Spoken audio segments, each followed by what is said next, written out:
Welcome back to Venture Off-Road Australia 4x4. We're now in the Pumicestone Passage up the back of Bribie Island, the western side, and we're going to sail up to Mission Point. It's a nice sunny day. There is a very, very light breeze coming out of the south, almost to the point of no wind at all.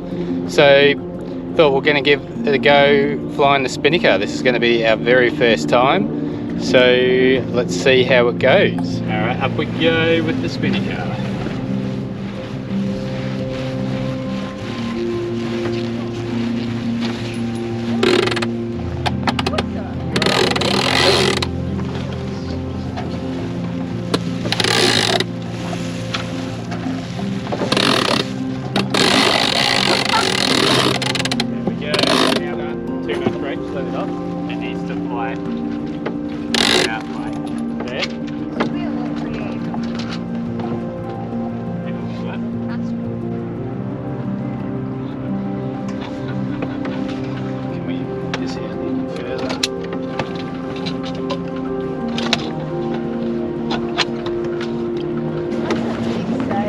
The worst sail I've ever been on.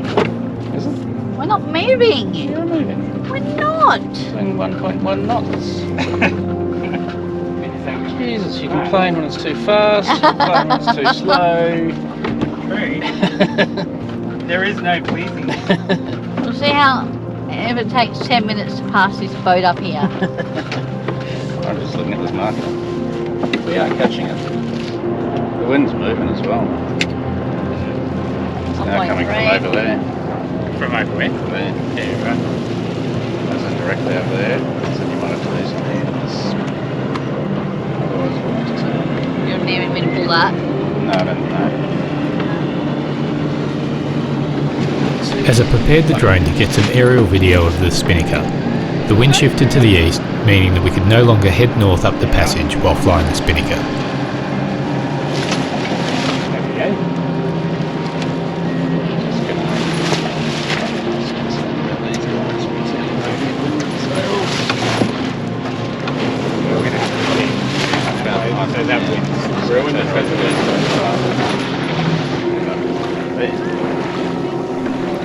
All in all, I think our first attempt at flying the Spinnaker was reasonably successful.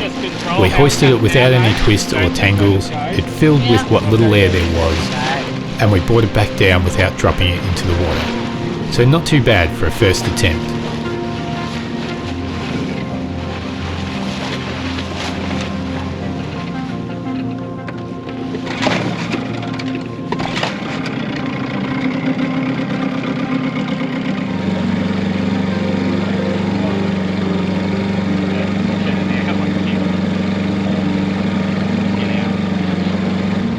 Motoring up Pumicestone Passage at the back of Bribie.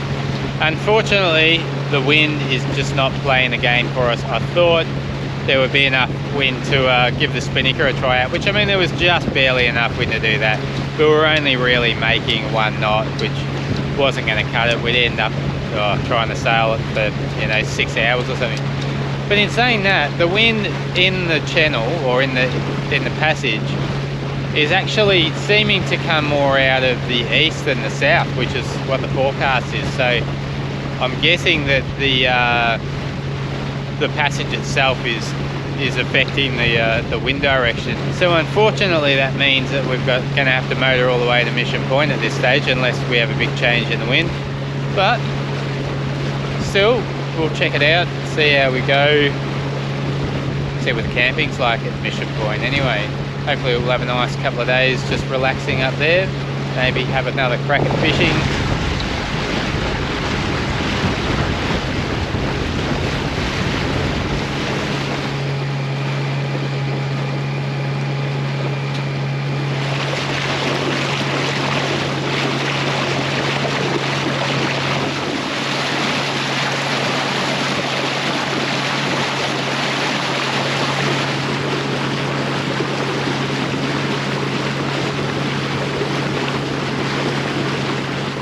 Coming up onto Mission Point now.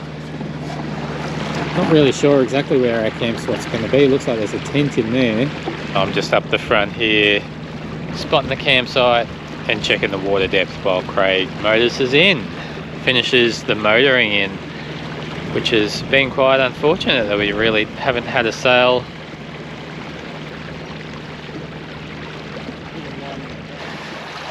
Morning at Mission Point, our campsite. Well, there's the boat as you can see. Tide's coming in. We dried out overnight. Nice little camp spot up there. And Craig and me are going to have a crack at catching some flathead for dinner. See how we go. Here look as good as any.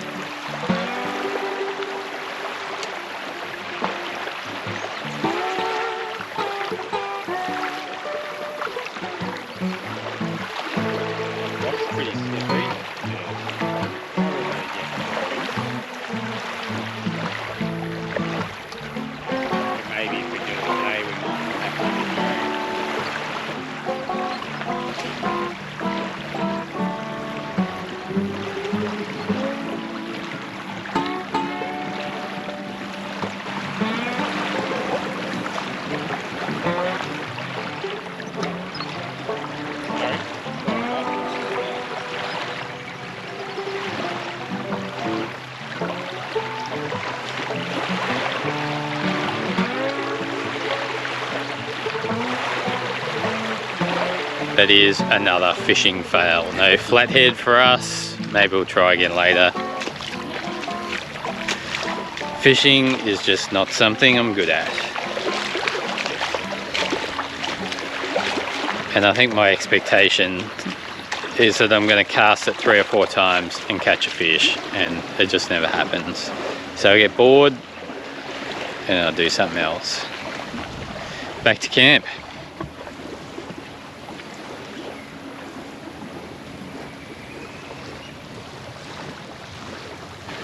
Tide's come in now.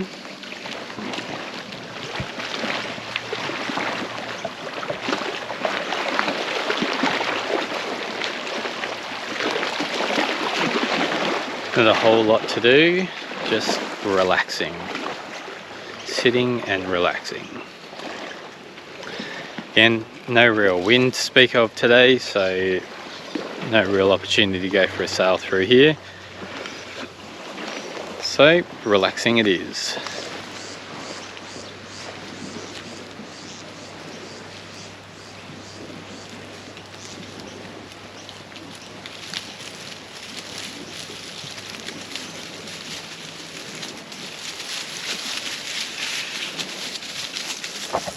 I don't think the goanna liked me getting behind him. He's taken off. He's been hanging around our camp. He's been waiting for us to drop some scraps at lunchtime, but he hasn't gotten any of them until he's taken off. Beautiful couple of days camped on Bribie Island, although last night was a little bit rough. Wind came in and it was a bit rainy too, so it wasn't the most pleasant of night. But then today, Bribie's turning on with a beautiful sunset. It's my daughter Emily come in. So we've had a great time, even though we've had a little bit of rain. Boat's gone perfectly. Hoping for a bit of wind for a sail back down to Spinnaker Sound tomorrow and meet up hopefully with Chris Joseph, and we'll do a bit of filming there as well. So for now though, we'll enjoy that sunset behind me, and Rachel's cooking up a red lentil curry for dinner, so let's have a look at that.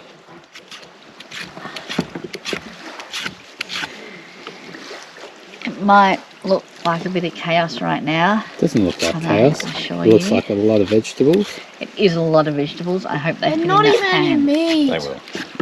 You don't need meat, bro. You do. It's better. That'll be Is fine. that carrot?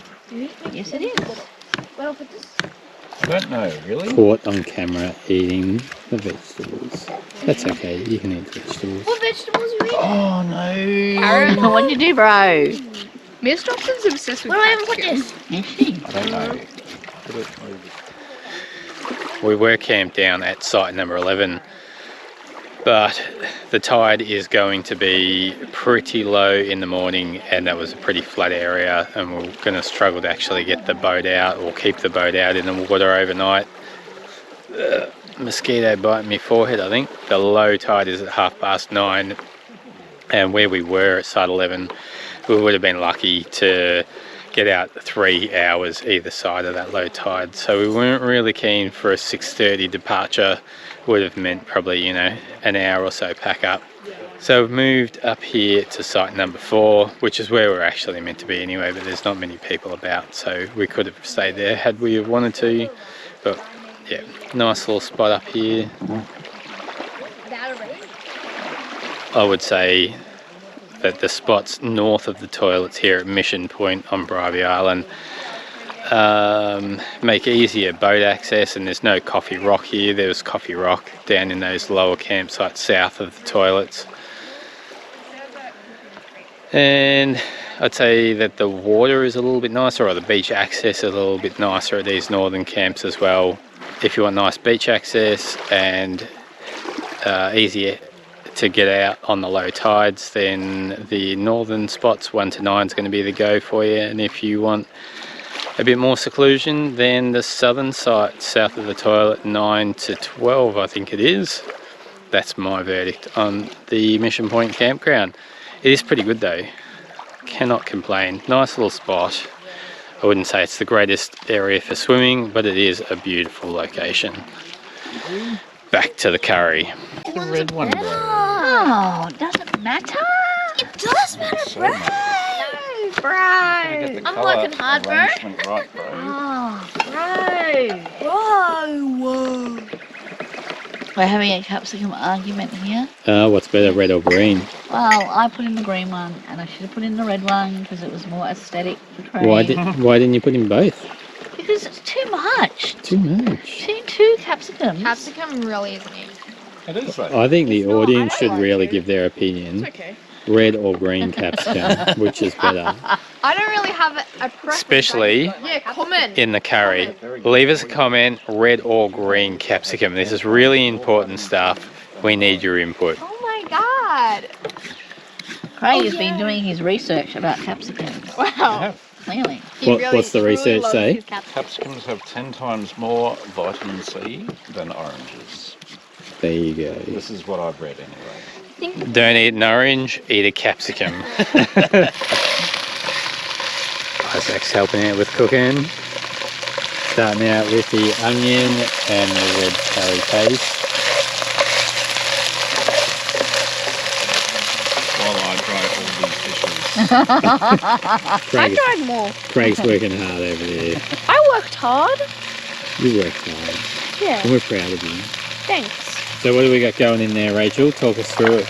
You've got carrot, you've got sweet potato, you've got green capsicum, you've got beans, you've got broccoli,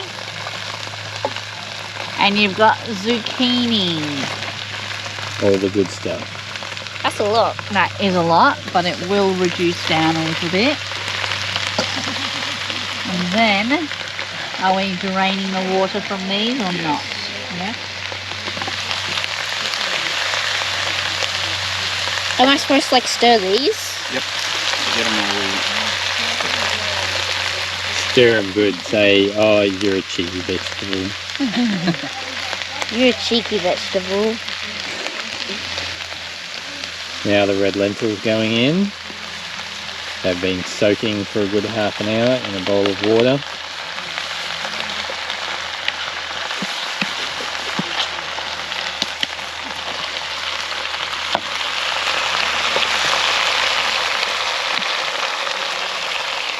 Coconut cream Whoa. going in. Yeah, we'll use that.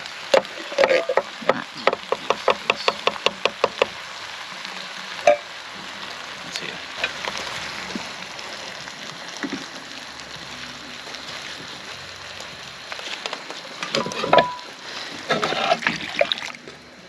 About half a tin of water. No. No? Couple of tins, easy. Couple of tins. Yeah. Couple of tins of water. Let it all. I'll probably even have to add more. It's coming along pretty well. I think there was more than a couple of cans of water that went into that. I suppose just enough to keep the vegetables liquefied, we'll call it. Now we wait. I forgot to film the first round. It was so delicious smelling that we just had to eat it. There you go. A red lentil vegetable curry. Delicious. Normally a red-blooded meat-eating human. Tonight I'm eating vegetables and they're delicious. And there's one that's already been eaten. There's another one that's already been eaten. Emily's coming in for the papadums. That's about it for tonight. We'll see you in the morning. Gotta finish my curry, and I reckon I'm just about ready for bed, but can't go to bed on a full stomach. I know what I'm gonna do. I'm gonna take it easy. See you in the morning. I hope you enjoyed this episode. Let us know if you liked the look of the red lentil curry and want to see more cooking. Coming up in the next video, we get some better weather for the sail back down the passage. We meet up with Chris Joseph in Saffron and enjoy some great sailing. That is, until it ends with a bang. Thanks for watching. Make sure you hit the subscribe button, give it a thumbs up and leave us a comment. And we'll catch you next time.